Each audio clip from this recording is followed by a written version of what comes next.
Here's something most people get completely wrong about ancient humans. They assume death, burial, ritual, all of that came with civilization, something we invented alongside farming and cities. But the evidence says otherwise, and some of it is genuinely unsettling. This video is about how ancient humans actually dealt with death.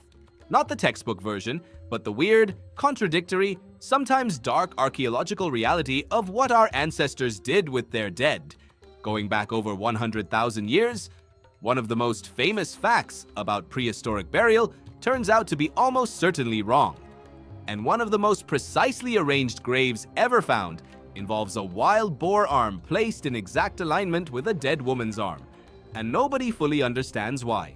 Let's start with what we think we know, and why some of it doesn't hold up.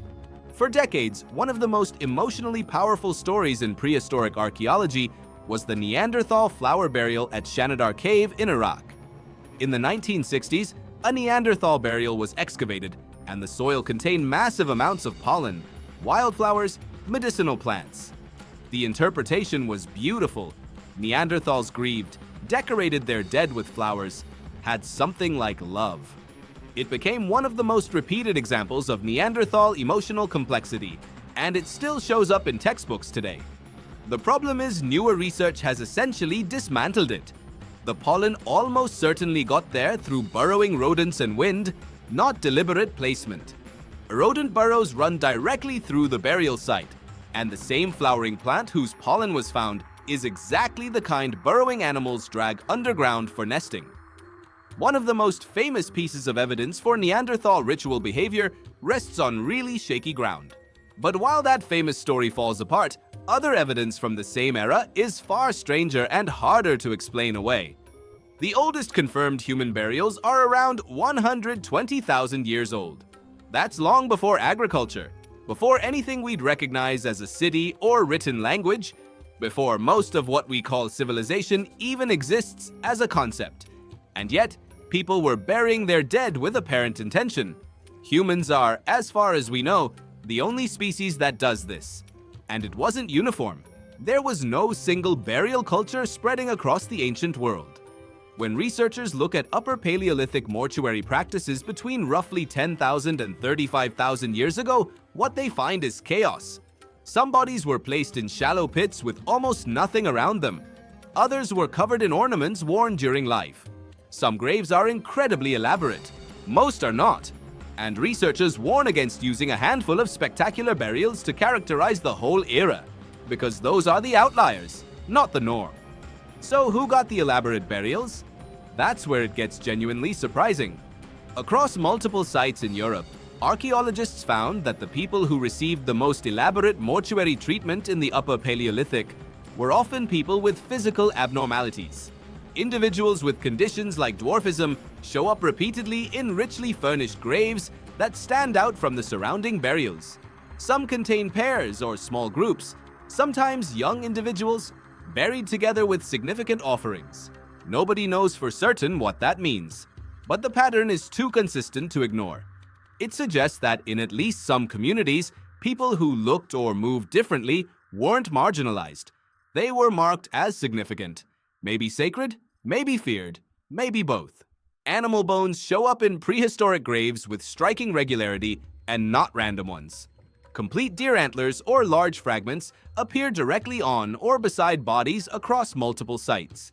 Nobody needed a deer antler in the afterlife for practical reasons. This is symbolic. Something about antlers carried meaning, and these weren't random objects grabbed from nearby. They were chosen. Then there's red ochre, maybe the most quietly fascinating thread running through prehistoric burial. At San Teodoro Cave in Sicily, researchers found something more deliberate than individual grave decoration.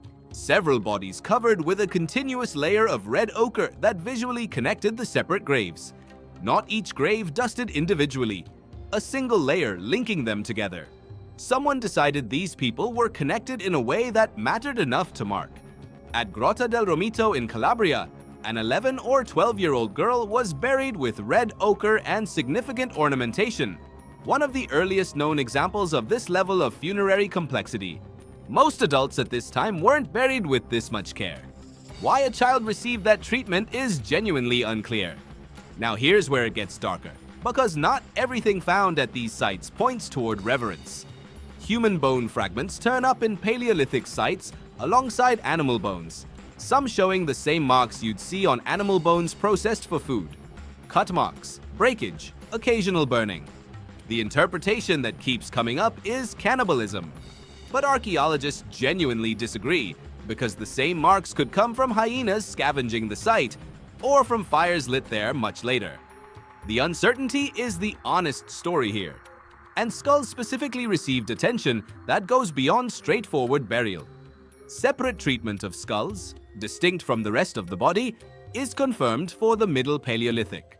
Skulls were removed, moved, deliberately placed in specific locations. It looks like an early version of ancestor veneration, with roots going back tens of thousands of years before the cultures we usually associate with that practice. Which brings us to the grave I think about more than any other from this period. Hilazon Tachtit Cave in Israel, about 12,000 years old, Natufian culture. Archaeologists excavated the grave of a woman who was almost certainly a shaman or ritual specialist. She was buried with an extraordinary collection of objects: tortoise shells, a bone tool, parts of various animals.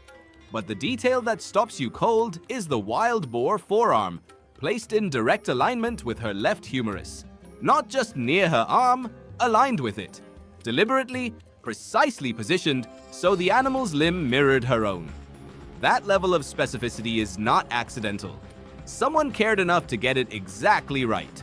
Whatever belief system was behind that act, it was detailed and intentional, and we will probably never fully understand it. If you're finding this as fascinating as I do, there's a lot more on this channel about how ancient humans actually lived. Subscribe if you haven't, and drop a comment with the detail that surprised you most. The flower burial myth, the shaman's grave, or something else entirely. Ancient humans dealt with death in ways more varied, more deliberate, and more strange than most people imagine.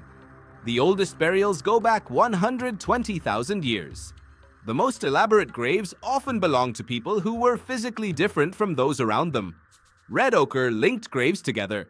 Skulls were treated as something separate and special.